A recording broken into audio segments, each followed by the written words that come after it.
so I think the main thing is to be proactive. I had an interesting fight in my first year where I went to the only state park in my district, Crystal Cove State Park, in between Newport Beach and Laguna Beach. And at the time, we were still coming out of a really bad budget deficit from the Gray Davis era, in between the 3 years where we had all the money that we pissed away and didn't leave any of it, so that now we're back in a worse deficit. And so I was advocating taking some 3% of the total park space and allowing over 350 people who had leases for trailers to move those leases to market rate, securitize the value of the market rate lease over 30 years, and put $50 million into the state budget as a bond that would be securitized by the value of the leases. Well, the Sierra Club and other environmental groups came to me and threatened me and said that if I did this, they would make my life miserable.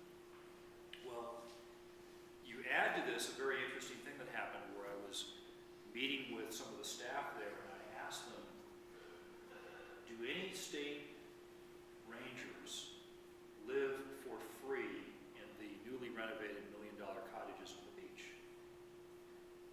Brief look like a deer in the headlights then. No. Okay. Well, it ended up being what the definition of is, because in fact, they were living at the beach in these $1 million cottages for $240 a month. Market rate $4,000 a month. Okay. No, it's not free, but it's effectively free. Cheaper than CMC housing. And so I found out about it, and I just like, I can't believe that they didn't tell me what the real deal was. And so we did a lot of research, and I ended up getting a bill together, which forced an accounting of the value of these reduced or free rents. And it actually got passed into law. But what was interesting is in the middle of it, the press started coming after me because the Sierra Club sicked them on me. And I was the subject of an editorial in the LA Times calling me bad names.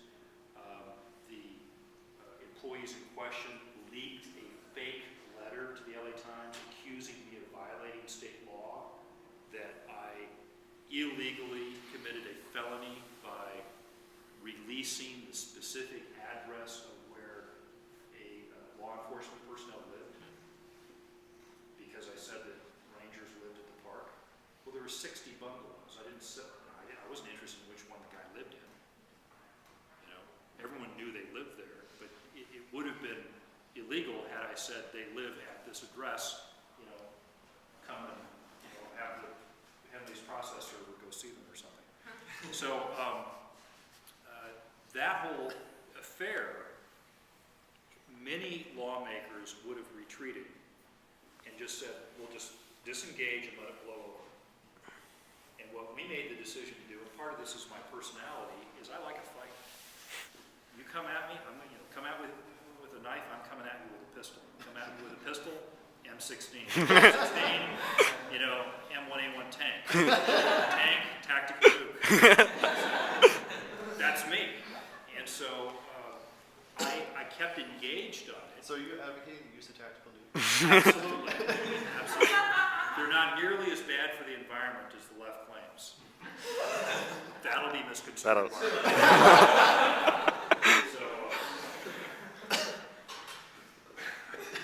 So, is that one of the statements you were talking about earlier? Yeah.